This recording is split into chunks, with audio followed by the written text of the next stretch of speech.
Baraddur, the fortress of Sauron, stood proudly upon its mountainside throne, overlooking the plateau of Gorgoroth in the land of Mordor. Its foundations, strengthened by the power of the One Ring, were unbreakable. Its walls, as black as nightfall, were crowned with battlement upon battlement. Its gates yawned wide, forged of steel and adamant, and above it all reared a black tower, high and dreadful. Yet one might wonder, why did Sauron require a stronghold of such monstrous scale, and what dark secrets did it harbor? Today, we will peer behind the black walls of Barad-dûr and discover exactly what Tolkien revealed regarding the inner workings of Sauron's seat of power. So join me as we pass through shadow and stone and unravel the secrets of Barad-dûr. Following the downfall of Morgoth in the War of Wrath, Sauron, his chief lieutenant, roamed the lands in exile, bereft of purpose. Yet with the passing of a full millennia, around the year 1000 of the Second Age, he claimed the land of Mordor as his own. There upon the darkened slopes of the Ash Mountains and nigh unto Orodruin, which men would later name Mount Doom, he began to raise a mighty fortress, the construction of which would not be complete for around 200 years. Then another 400 years would pass before he wrought the One Ring within the burning heart of Mount Doom, pouring into it much of his own power. With its forging complete, he fortified the foundations of Barad-dûr with the strength of the ring, binding his seat of power to the fate of the One. The Dark Tower was broken, but its foundations were not removed, for they were made with the power of the ring, and while it remains, they will endure. In the years that followed, Sauron gathered his strength in Middle-earth. His dominion stretched not only far into the lands of the east, but also into much of the west. However, in the year 3261 of the Second Age, Ar-Pharazôn, king of Númenor, set sail with a great armament and came ashore at the havens of Umbar. From there, he marched north in majesty toward Mordor. So great was the splendor of his host that Sauron donned a fair form and came forth in humility and yielded himself before the Golden King. Thus, he was taken as to Númenor. What unfolded in Mordor and within Barad-dûr in those days is not fully revealed. Yet it is likely that the Ring-wraiths took upon themselves the rule of the Dark Tower until their master should return. When at last Númenor fell into ruin and was swallowed by the sea, Sauron's spirit, though disembodied, escaped the wreckage and returned once more to Barad-dûr. There, amid the fire and gloom of his dark stronghold, he shaped for himself a new and terrible form in which he would remain ever after. Over 100 years later, in the year 3430 of the Second Age, Elendil and Gil-galad forged a last alliance of men and elves, and together they marched against Sauron and laid siege to Barad-dûr. The siege endured for 7 long years, for the wrought with dark enchantments, yet at last Sauron himself was forced to come forth and do battle, and he was cast down in combat. Then Isildur, son of Elendil, took up his father's broken sword and cut the One Ring from the hand of the fallen Dark Lord. He kept it for himself as Wergild and would not destroy it. The servants of Sauron were routed and dispersed, yet they were not wholly destroyed. And though many men turned now from evil and became subject to the heirs of Elendil, yet many more remembered Sauron in their hearts and hated the kingdoms of the West. The Dark Tower was leveled to the ground, yet its foundations remained, and it was not forgotten. The Dark Tower was cast down at last, yet its foundations, wrought with the power of the One Ring, remained unbroken. When Sauron returned to the west in the year 1050 of the Third Age, he returned in secret and raised a shadowy stronghold in Greenwood the Great, which men would come to call Dol Guldur, and there he hid under the guise of the necromancer. Long did his presence remain hidden until Gandalf uncovered the truth, for he ventured alone into the halls of Dol Guldur, confirming his suspicions that the necromancer was in fact Sauron returned. In the year 2941, the White Council finally decided to assail Dol Guldur. Yet Sauron, ever cunning and far-sighted, had foreseen their coming. Thus, abandoning Dol Guldur, he fled the assault and returned once more to the land of Mordor, where the Nazgûl had been preparing for his return. There he began the rebuilding of Barad-dûr, upon the same foundations that had laid waiting for 1,000 years. Thus Barad-dûr arose for a second time, and from that seat he waged his war upon Middle-earth, seeking ever to bring all peoples beneath his dominion. It is tempting to conjure an image of Barad-dûr as a dread citadel teeming with orcs, trolls, and other twisted creatures of shadow. Yet in truth, it is far more likely that the Dark Tower was manned in large part by the race of men. Sauron, in his dark wisdom, did not place his deepest trust in orcs, but in men, those more capable and ambitious of heart. His most exalted servants, the Nazgûl and the mouth of Sauron, were of course men. It stands to reason, then, that he would entrust the works of craft and skill not to orc kind, but to men. Blacksmiths, masons and artificers, those who shaped iron and stone, were better chosen from amongst the tribes of men whose skillful hands were suited to such labours. Orcs, brutish and base, were more fit for toil that required neither thought nor care. Garrisons, sentries and foot soldiers, driven by fear and fury rather than true loyalty. And in the far reaches of Mordor's southern lands, it was not orcs who brought forth the harvest. There, it was men who tilled the earth, sowing grain and gathering provisions to feed his vast hosts. "We don't like the look of things at all," said Sam. "Pretty hopeless, I call it, seeing that where there's such a lot of folk there must be wells or water, not to mention food. These are men, not orcs. Or my eyes are all wrong." Neither he nor Frodo knew anything of the great slave-worked fields away to the south in this wide realm, beyond the fumes of the mountain by the dark, sad waters of Lake Nurnen, nor of the great roads that ran away east and south to tributary lands, from which the soldiers of the tower brought long wagon trains of goods and booty and fresh slaves. It is most likely that Barad-dûr was peopled by a mix of men and orcs. These thralls served the Dark Lord in myriad ways, from lowly laborers to cruel overseers. Yet amongst them, it would have been the race of men who often held sway in higher stations, those of rank, craft, and cunning. Foremost among these mortal servants stood the mouth of Sauron, a man learned in sorcery. He bore the title of Lieutenant of the Tower, and it was within the black walls of Barad-dûr that he dwelt, a herald of dread and cruelty. The Lieutenant of the Tower of Barad-dûr he was, and his name is remembered in no tale, for he himself had forgotten it. And he said, "I am the mouth of Sauron."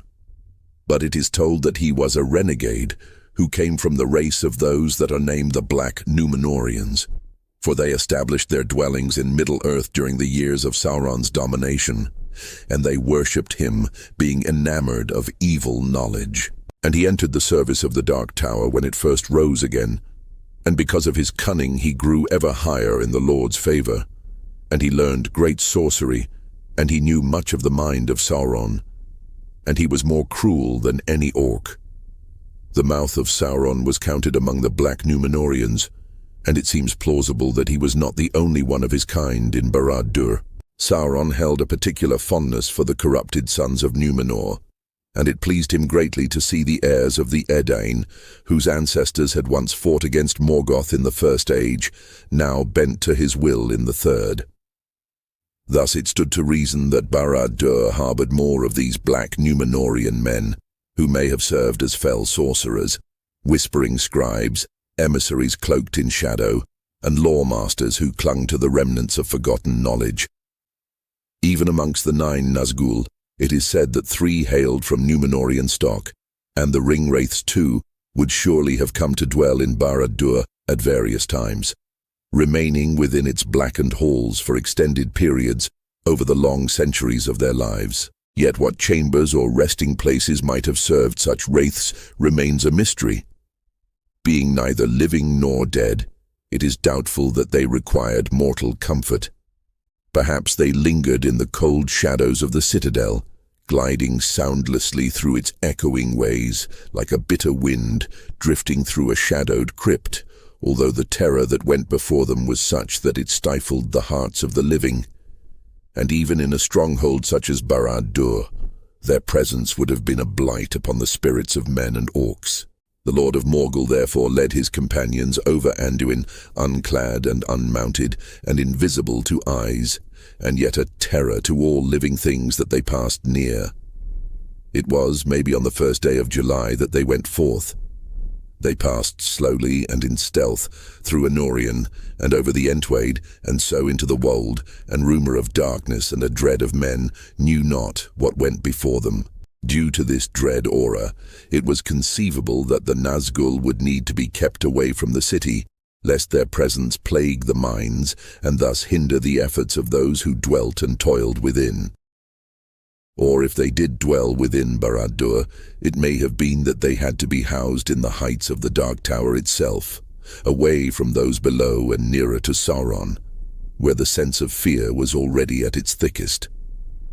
Thus, Barad-dûr was a place where the living served under constant threat of the shadow that loomed above them, and although many souls served within Barad-dûr, all worked together towards a single goal, and moved as one with the will of the Dark Lord. One of the more revealing passages regarding Barad-dûr comes when Tolkien speaks not of the Black Land itself, but of Saruman's corruption of Isengard. Saruman, in pride and secret envy, sought to make Isengard the rival of Barad-dûr. And in the mirror of his malevolence, we discover a reflection of Barad-dûr. A strong place and wonderful was Isengard, but Saruman had slowly shaped it to his shifting purposes and made it better, as he thought, being deceived, for all those arts and subtle devices for which he forsook his former wisdom, and which fondly he imagined were his own, came but from Mordor, so that what he made was naught, only a little copy, a child's model, or a slave's flattery, of that vast fortress, armory, prison, furnace of great power, Barad-dûr, the Dark Tower, which suffered no rival and laughed at flattery, biding its time, secure in its pride and its immeasurable strength. Through Tolkien's words regarding Saruman's mimicry, a tangible description of the shadowed inner workings of Barad-dûr is finally revealed to us. Barad-dûr is described as a furnace of great power and an armory, suggesting that it was not merely a citadel of stone and shadow, but a vast engine of industry where articles of war were wrought. One could well imagine a vision of ceaseless labor, rivers of molten metal flowing like blood through iron channels, the clash and clatter of hammers echoing through the gloom. And we know too that Barad-dûr held dungeons within its blackened heart, deep and terrible. For after the ring was unmade, Frodo beheld a fleeting vision of the Dark Tower in its moment of ruin. A brief vision he had of swirling cloud, and in the midst of it, towers and battlements tall as hills, founded upon a mighty mountain throne above immeasurable pits. Great courts and dungeons, eyeless prisons sheer as cliffs, and gaping gates of steel and adamant. In this passage, the dungeons of Sauron are spoken of as eyeless prisons, a phrase that conjures visions of a place of utter darkness, where no gaze could pierce the gloom, a place of isolation and despair, designed to break the ill-fated enough to find themselves imprisoned within. In contrast, mentioned also were the great courts of Sauron. These would have been vast halls that stood as monuments to Sauron's pride, likely built to host solemn gatherings, councils of fear and dark rites performed in dreadful ceremonies beneath their vaulted ceilings. Here, lords of men who had bent the knee would have stood in reverence to Sauron, surrounded by gloom and grandeur alike. Their vastness and form would have been designed to overwhelm, inspire awe and instill dread, declaring to all who entered that they stood before a power greater than themselves. Yet it was not in these echoing halls that Sauron made his dwelling. His favoured chamber lay high above, within the pinnacle of the Black Tower. From that dreadful height he cast forth his unblinking gaze, his lidless eye ever searching the wide lands that he hungered to subdue. The most imposing feature of Barad-dûr was indeed the Black Tower itself. Immense and terrible, rising high into the ashen sky like a spear of shadow. Yet the eye of Sauron, so iconically depicted in the films of Peter Jackson as a flaming, lidless eye set atop the tower, was not described so in Tolkien's writings. In truth, no such physical eye crowned the tower's heights. Rather, the eye was a projection of the Dark Lord's gaze, a symbol of his malice and mastery. Felt in the mind and seen only in visions and dreams. Indeed, Frodo beheld it not with mortal sight, but in the mind's eye when he sat upon the high seat of Amon Hen, and there perceived its presence, roving the lands in its persistent search for the ring.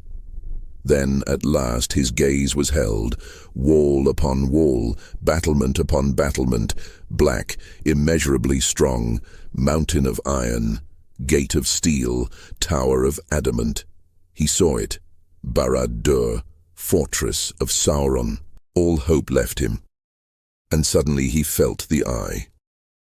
There was an eye in the dark tower that did not sleep. He knew that it had become aware of his gaze. A fierce, eager will was there. It leaped towards him almost like a finger. He felt it, searching for him. Tolkien describes the eye as being not atop, but inside the tower. For Sauron had regained his form long before the days of the War of the Ring, and he dwelled now, brooding behind the walls of his fortress. And when Frodo at last passed into the realm of Mordor, he witnessed the gaze of the Dark Lord as he looked forth from some high window of the tower, and then he saw rising blacker and darker than the vast shades amid which it stood, the cruel pinnacles and iron crown of topmost tower of Barad-dûr. One moment only it stared out, but as from some great window, immeasurably high, there stabbed northward a flame of red, the flicker of a piercing eye. And then the shadows were furled again, and the terrible vision was removed. Based upon this quote, it is possible to discern that Sauron had fashioned for himself a chamber high within the tower of Barad-dûr, nigh unto its very pinnacle. And in that high tower there was a window, through which the Dark Lord cast his gaze across Middle-earth. And it was through that very window that Sauron beheld the host of the West, led by Aragorn, as it was arrayed before the Black Gate of Mordor. Thus the question arises, how could he have seen so far? Especially when the Black Gate itself stood between Barad-dûr and the host of the West. Some might assume that Sauron, being of the order of the Ainur, and mighty among the Maya, may have been possessed of such vision that he was naturally able to see through stone and all other obstacles that stood in his path. Yet this notion seems doubtful, for even Manwe Sulimo, king of the Valar, was unable to behold visions of events that occurred beyond his physical line of sight. Accordingly, he raised his halls upon the heights of Tenequetil, that he might look forth beyond the great barrier of the Pelori and watch over Middle-earth from that high seat. How then did Sauron, a lesser being than Manwe, behold the events of the Black Gate? The answer lies in the Dark Lord's possession of the Ethelstone, one of the Palantiri of old, and it is likely that he kept it in that high chamber of his tower, and by its virtue was able to perceive things far beyond the reach of mortal vision. For the Palantiri permitted the user to behold distant places, regardless of intervening hills or valleys. No direct line of sight was required, for the stones looked by other means. Therefore the mountains posed no obstacle to Sauron's gaze, yet the seeing stones were not without flaw, for the sight of the Palantiri could not pierce shadow. Where darkness reigned, and the light was swallowed by the gloom, their vision faltered. This was a grievous hindrance, for the land of Mordor lay veiled in ever-mounting shadow. Far off the shadows of Sauron hung, but torn by some great gust of wind out of the world, or else moved by some great disquiet within. The mantling clouds swirled, and for a moment drew aside. It seems likely that what Frodo beheld in this quote was Sauron rending the veil of shadow that lay over Mordor, that he might wield the power of the Palantiri and cast his gaze far across the lands to discern what events unfolded at the Black Gate. If this was the case, then it follows that the Ethelstone was indeed kept in the highest chambers of the Dark Tower.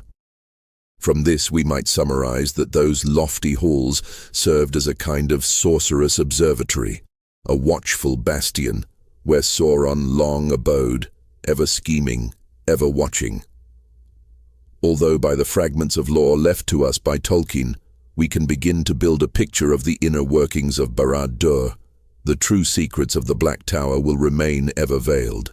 For in his wisdom, Tolkien wrought Sauron not as a figure to be plainly seen, but as one shrouded in mystery, for therein lay the very marrow of his terror. In silence, his legend darkened and deepened, growing grim and immeasurable, like a storm, lingering restlessly just beyond the horizon. Thus, we must accept that much of what transpired behind the blackened ramparts of Barad-dûr will rightfully remain forever a mystery. Thank you very much for tuning in to Realms Unraveled. I would like to take this opportunity to light the beacons and call for aid. If you did enjoy this video, I would ask that you kindly click the like button below. Also, I would be very grateful if you would consider subscribing and clicking on the bell icon. And until next time, farewell, fellow explorers of Middle-earth.